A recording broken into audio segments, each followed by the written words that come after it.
2.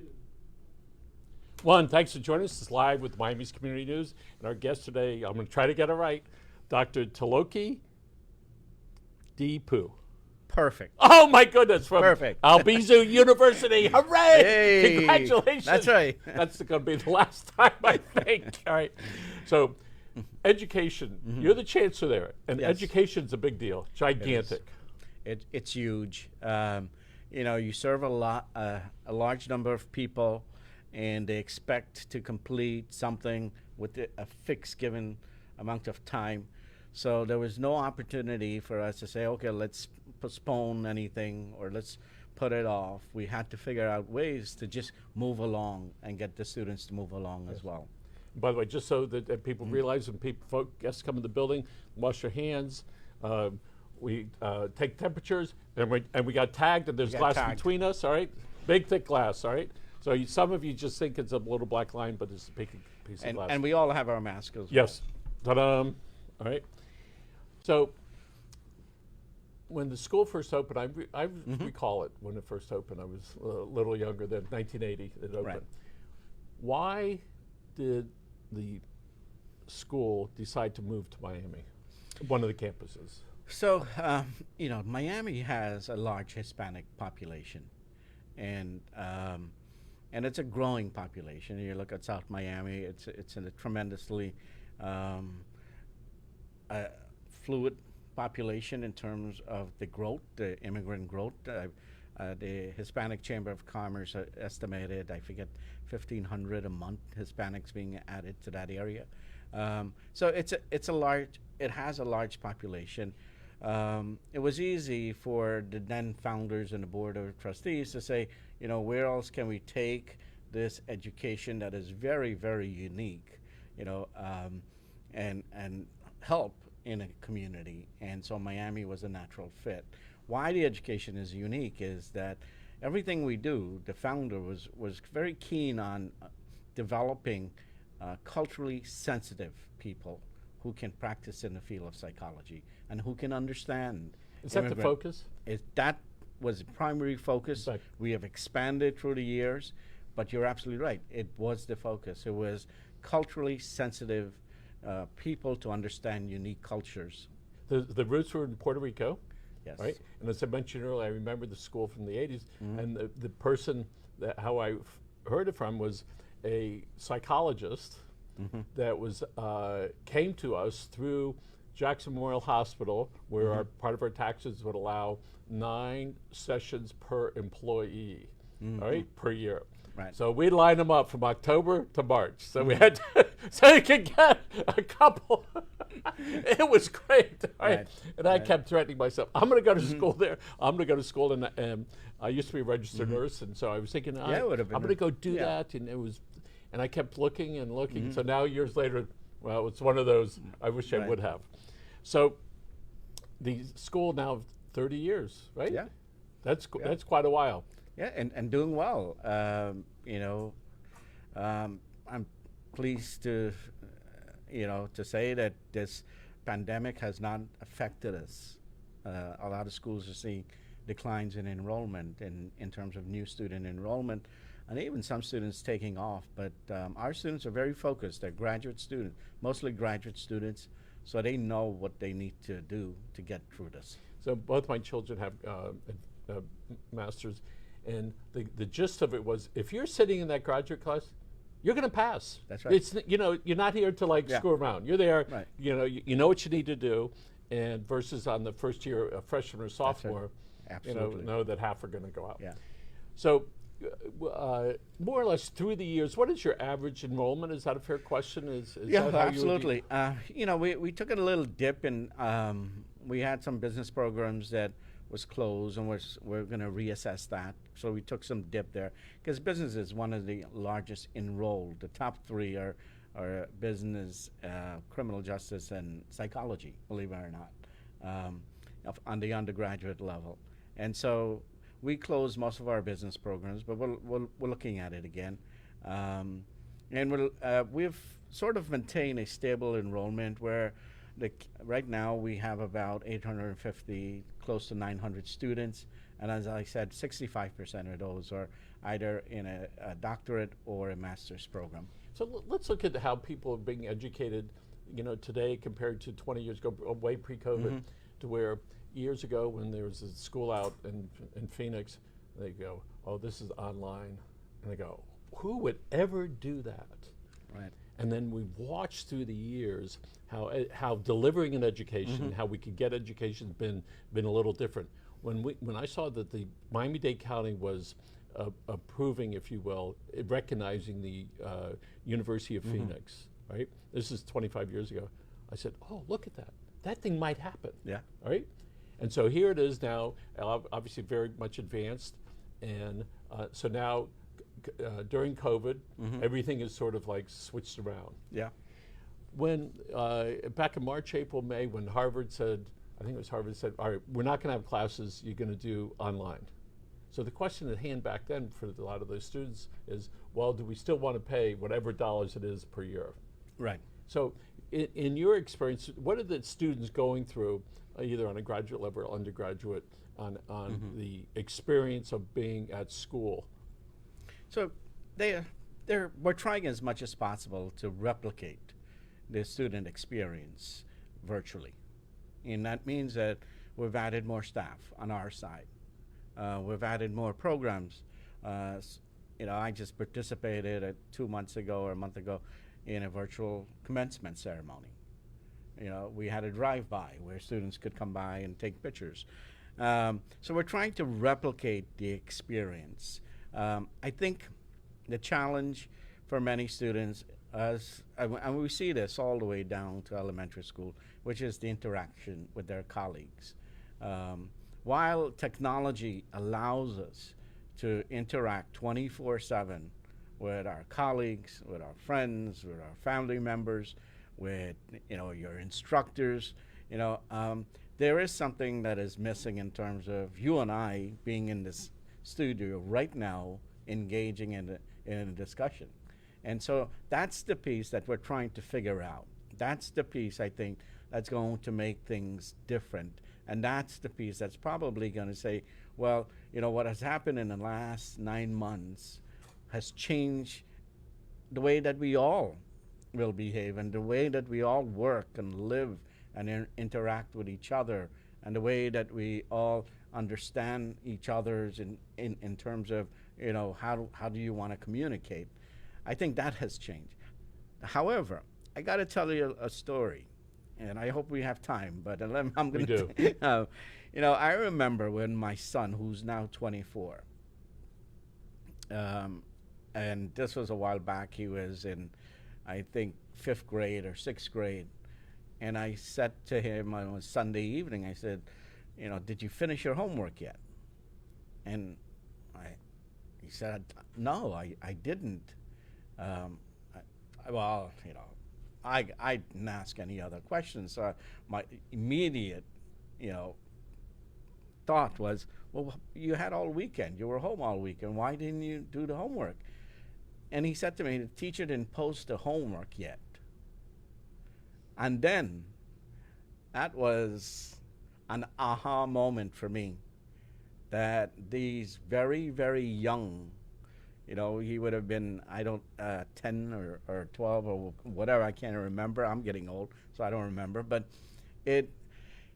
what that suggests to me was that they were starting to use technology very early on and learning how to use technology in addition of being in the classroom.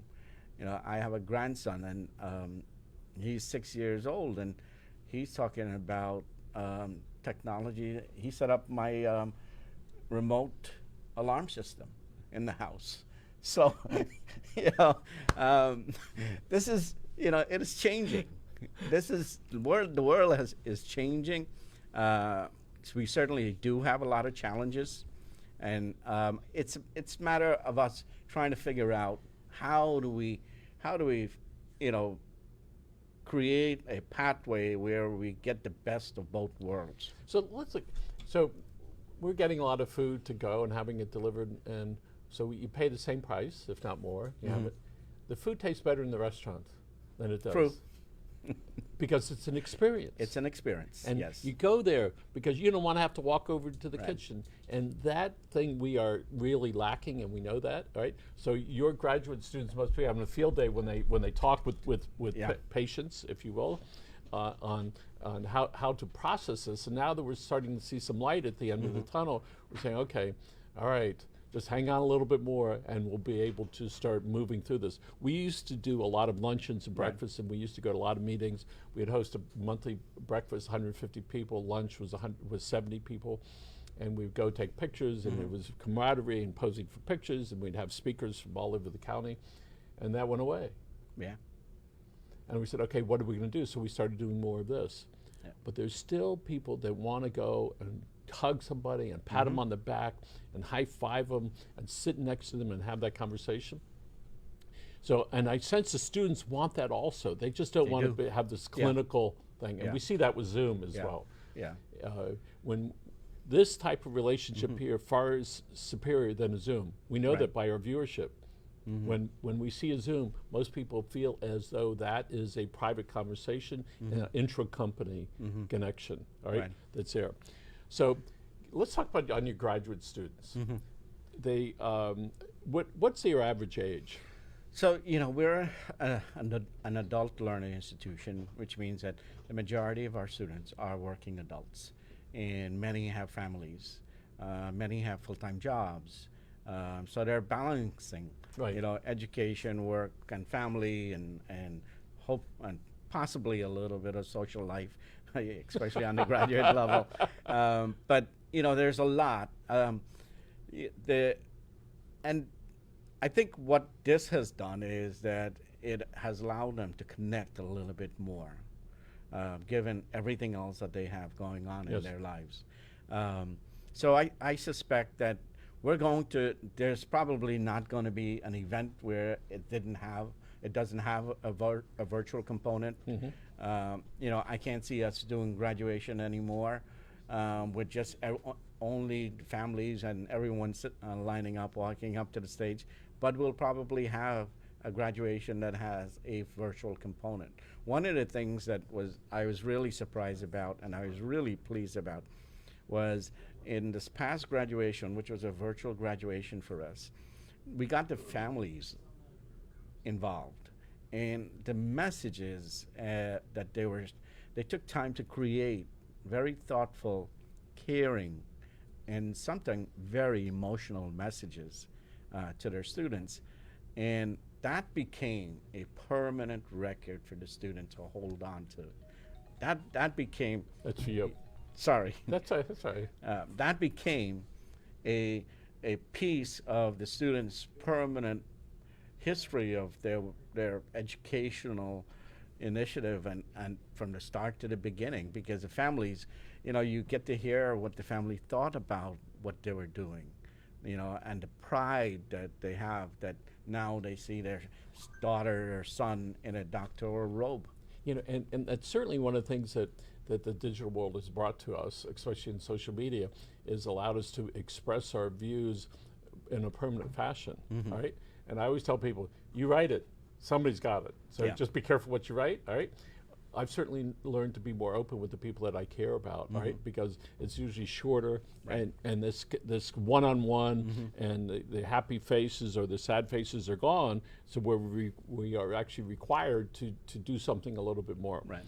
So the typical graduate student, I'm not sure if the term is correct. If they were going full time and pick the psychology program, that would be is that a master's in social work or a master's in psychology? So we have what is called a Psych D program, a psychology degree that's clinical based, and most of our students there are full time because the work is so demanding. Besides the classroom work, there's clinical, internship, and then practicum, and then a dissertation at the end. Those students, we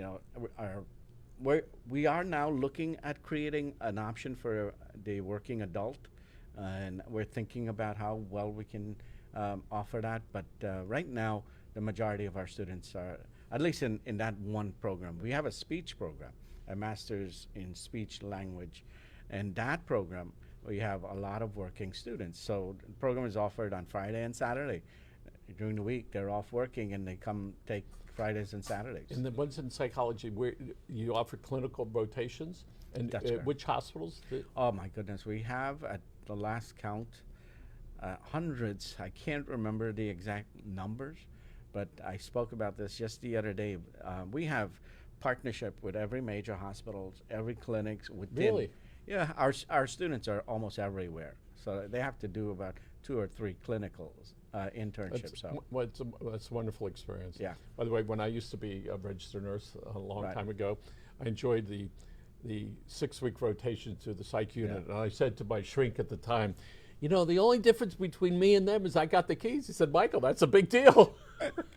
so, and I'm pretty open about that. So, when we see independent schools such as this that have entered the marketplace, obviously for a long time now, and making an impact, the school really has, all right, made a difference. And you know, I constantly hear about the school, and it just it just does something about it. So tell us about some of the staff. Should I call you professor or doctor? Well, I do have a professional title, but my because I'm the chancellor now. Should I call you chancellor? You can call me chancellor. Okay, or better yet, try Tilokie again. Tilokie. You know, that's Okay. Yeah. So tell us about some of the staff. Oh, so you know, right this morning we had our virtual staff meeting, and I couldn't be more proud of a group of people there that are supporting our students. It was just unbelievable what they do. Every week trying to figure out how can we keep the students engaged, how can we support them. You know, this morning we spoke about a lot of the pressures that students are going through. You know, they're working, they have family members that they're trying to take care of, they have family members that they're trying to protect from this virus as well. They have young kids, and so you know, all of a sudden now we put them in 5 virtual courses, online courses, and each one of the professors is thinking, well, my course is should be the most demanding of your time than the other. So that's a challenge that we had to deal with. And so the staff have been trying to figure out, and they came up with some really wonderful and unique solutions, and sending out some communication this morning to the faculty, to the students, to say, here's what we're doing to make this experience better. You know, we've been at it for about 9 months, but we haven't fixed everything, and there's so many more opportunities. So, and we know the psychological needs from social, emotional, mental health issues now is higher than ever before. Suicide's way up, alcoholism, drug addiction, anger, and frustration galore. Right. Yeah. So one of the things that I ask is, if somebody, what is the school doing to check with the teachers, your staff, and the students to see how they're doing? Good question. And what we do is we have opened the lines of communication between our students and our faculty. So again, this morning every semester I would have a virtual meeting with everyone. So this morning I had a town hall meeting. We have conducted surveys to hear the student, to see listen to what they're saying, so we can make changes as we go along. Even though we're about 2 or 3 weeks away from the end of the semester, we want to still see how we can improve. So we constantly listen to the students. Our student services office constantly sending out survey. They do open houses. Each one of our programs, our psychology program, they'll have virtual tea hours every week. Tea with our program director. And so this way students have an opportunity to share, and if they share and we take that information and we make changes, it's a better experience for everybody. Yes, and we Dr. Marta Perez, she's on the school board, had a guest, Lauren C. Shapiro, noted psychologist, mental health psychologist, mostly for kids. He came down and he and his team wrote a book for kids about how to deal with the pandemic, and it's free online, by the way. You can go Lauren C. Shapiro. All right, you can get that plug for your Dr. Shapiro. All right, and as I was reading it, it's for the parents too. It's Yeah. not just for the kids when you're reading it. Yeah. Just ask yourself that question. Right. So, and we've had a lot of the county commissioners come down. And if you got problems, dial 211. They can help you out there, or 911 if Right. it's a real emergency. So, tell us about some of the successes that some of your graduates have. How do they advance their careers once they finish?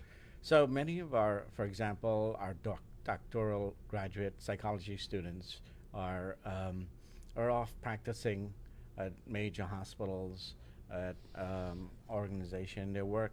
Several of our alumni are working within the school board, supporting counseling in counseling roles.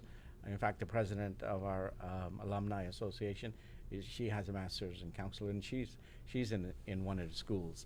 And so our it's really comforting to know that our students are out there after they finish and they're certified and they're licensed, because a lot of it is licensure, and those are tough programs to run academically, as you know, when you have to deal with license and students passing licensure. So after they pass, they start their careers, but we continue to help and we continue to be a part of that process. We invite our alumni to come back and contribute to those students who are there now, and trying to steer them and guide them into passing their licensure and what they should be doing, how they should be focusing. And a tremendous success with our alumni. One of the good things is because they all have the 65%, not all of them, but of our student body are graduate students, because they have graduate degrees.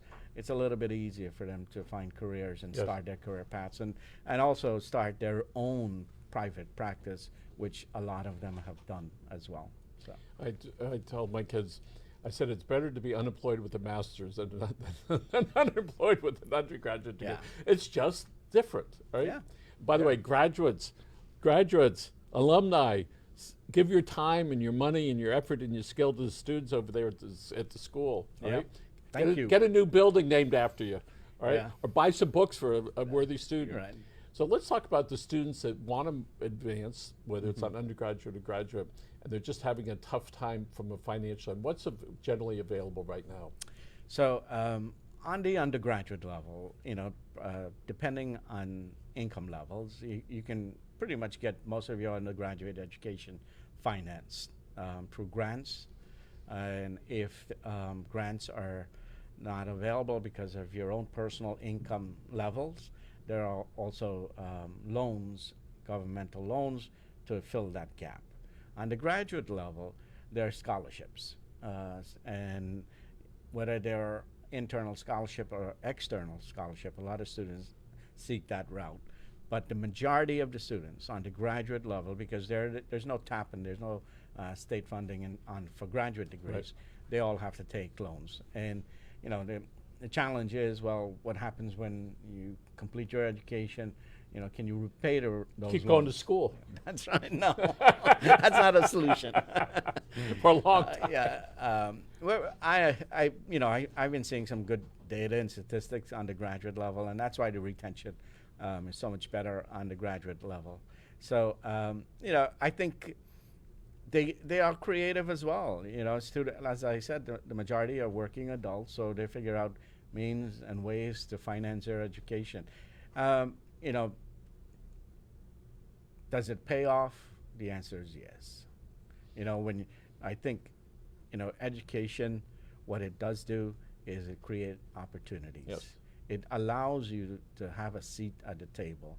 It allows you to open the door widely and walk in and sit at the table. And so, but when you get it, you've got to figure out and maximize the value of it.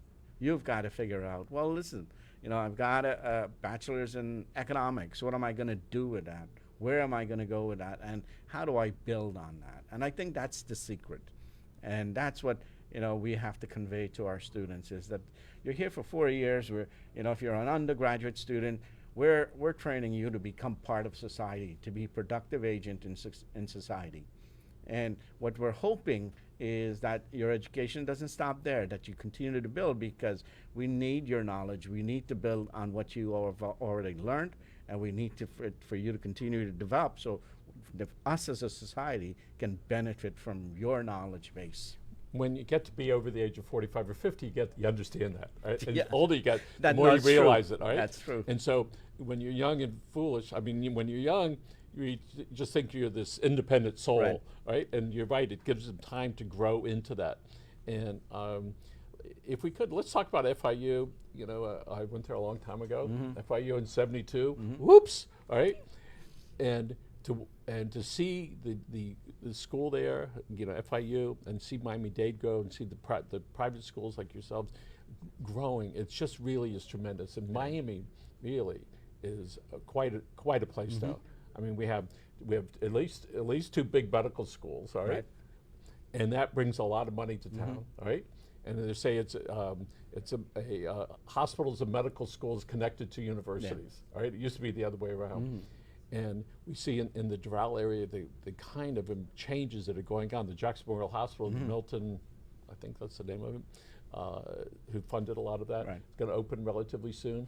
And 20 some odd acres that are over there. And the new roads, politically it's pretty stable right now, so we're happy with that. And so let's, if we could, review if somebody's signs up over there for this next semester, which would start in January. Right? Yep. Those are all, right now, those are all online classes? Well, a lot of places are experimenting with hybrid models where you come in for a couple of hours, you know, bring students in so you can get that social interaction. We know that that's so important, right? Yeah. What we did here is we were doing Zoom meetings twice a week. I said in September, we're going to go once a week. In October, just passed, no more Zoom meetings. You need to come here once a week for 15 minutes. You can stand across the way if you want. You need to see what this is like. And we see it when people come into the building. Everybody, oh, it's so nice to see you. And we get to feel for where people are at. I was just, with the vaccine coming to town, I've been surveying people just informally, would you take it? So I was talking to one lady who works with us, she's over 70. She said, well, I'm not going to be the first one to take it. Well, she doesn't know about 100,000 people have already taken it, all right? I haven't seen too many deaths. Well, I'm not going to take it because I don't want to die from it. And so we have all that kind of conversation that's going on. But when they can get and connect, and whether it's like this or go to something that's familiar, people feel better, all right? I just had a procedure done on my neck, which was, Tommy could say what it is, but an anesthesiologist came in and gave me some injections back here, and I'm going on a diet after seeing myself in that, right? But to feel her massaging my neck, what a wonderful thing that is to be able to touch other human beings. We know that animal sales are way up. Cats, dogs. Remember when I think it was PetBart bought Chewy.com and they overpaid for it. Now it's worth several $1 billion more. They're going into the pharmaceutical business, all right, for pets. So what are some of the things as you look down the road, you know, post-COVID, because one day there will be either living with it or post-COVID. Tell us about what the school might look like. So I think certainly our school, we're moving along with doing a lot of the things that we wanted to do. For example, we're redesigning our student cafeteria space because we expect that our students will come in. Maybe not all of them would want to come in, but we suspect a significant number of them may want to come in and use the library, use other facilities, use the computer or so. So we're continuing on that route. I see that I'm excited, you know, when we can bring them in, because, you know, important to us and all of the administrative folks at the university is that we don't put anybody at risk. We don't certainly put our students at risk. So we're being cautious and careful, but, you know, I'm looking forward to a day when we will bring them in. I'm looking forward. We just opened up a new wing in the university, you know, right before COVID. We had a wonderful reception, an alumni reception, in fact. And donate your time, energy, and money at the school.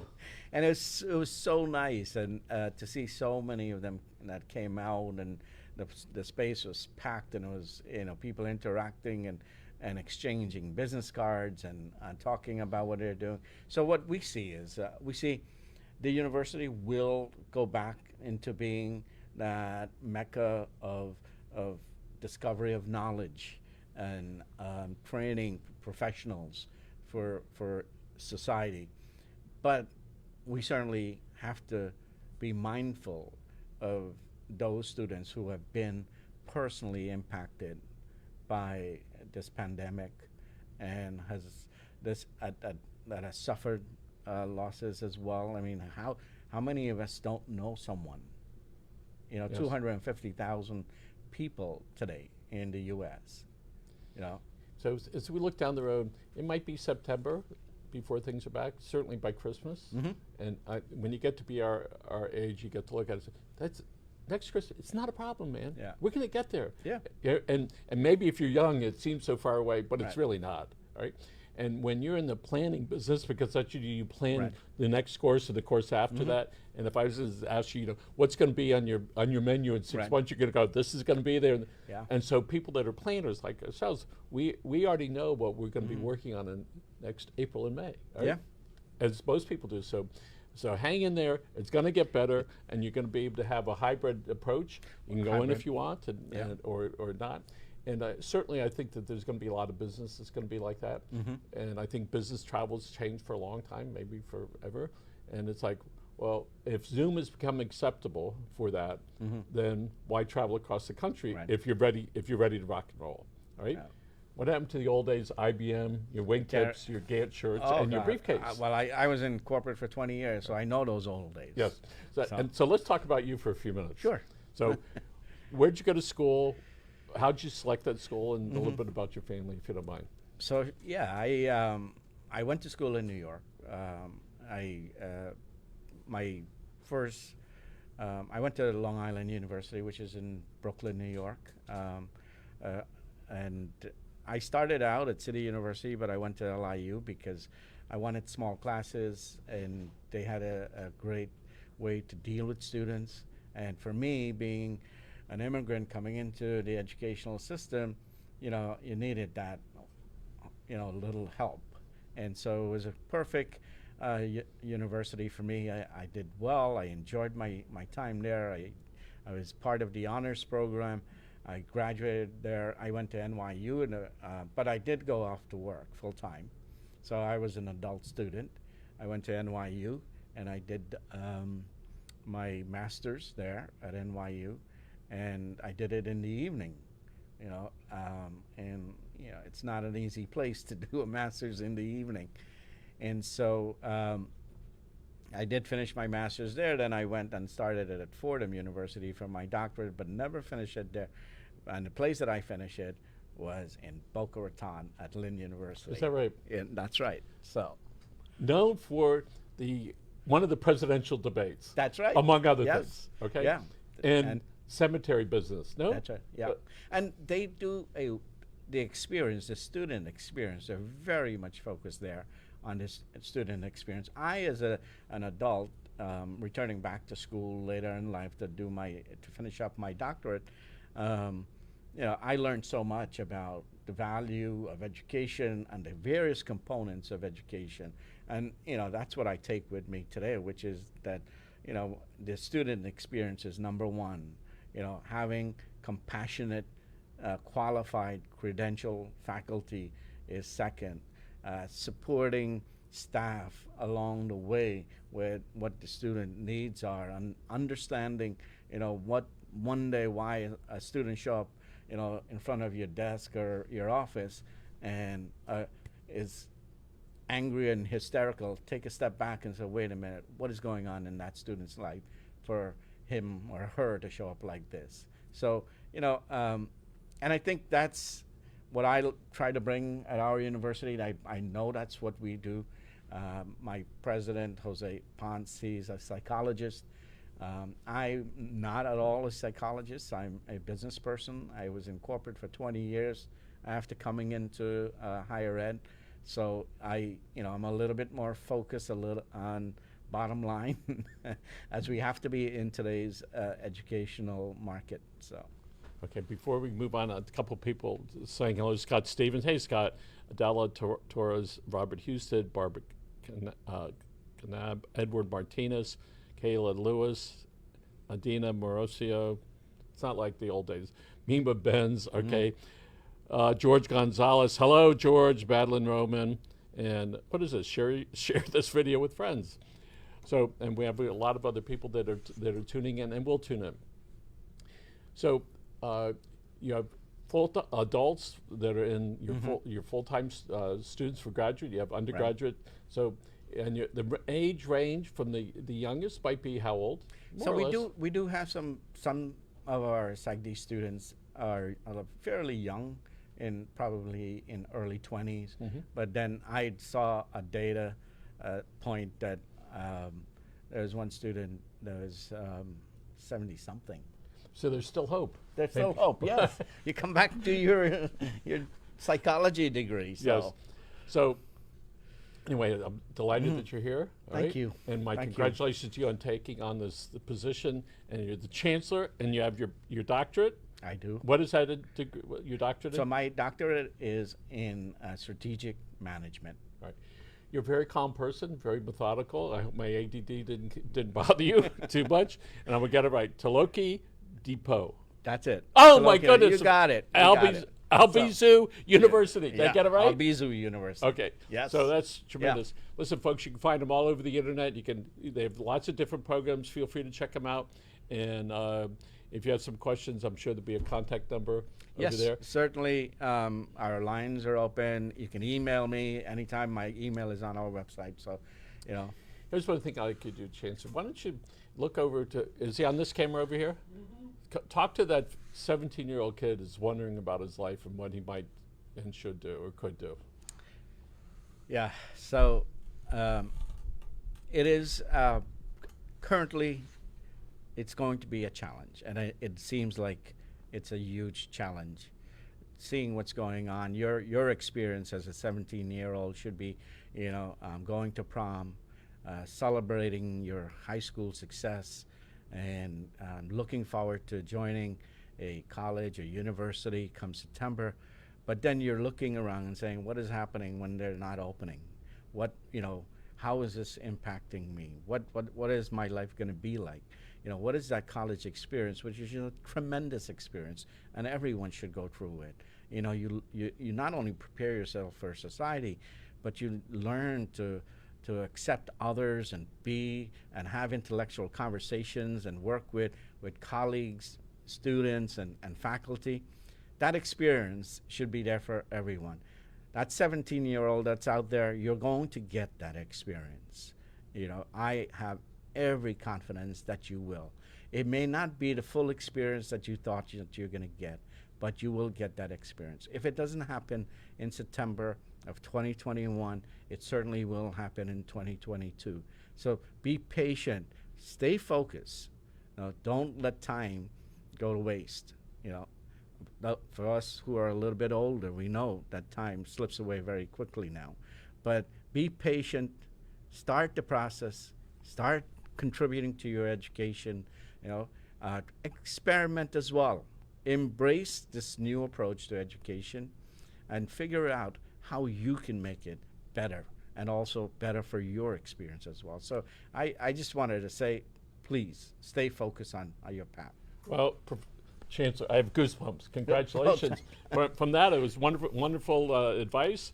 And again, we want to thank you for being here. And it's our pleasure. And Tommy produced the show. I'm sure he's delighted to see you. And we're going to put this on Facebook, and we're going to share it with everybody. And again, this is Live with Miami's Community News. Folks, have a great day. Mike, thank you. My Thank pleasure. you, Tommy.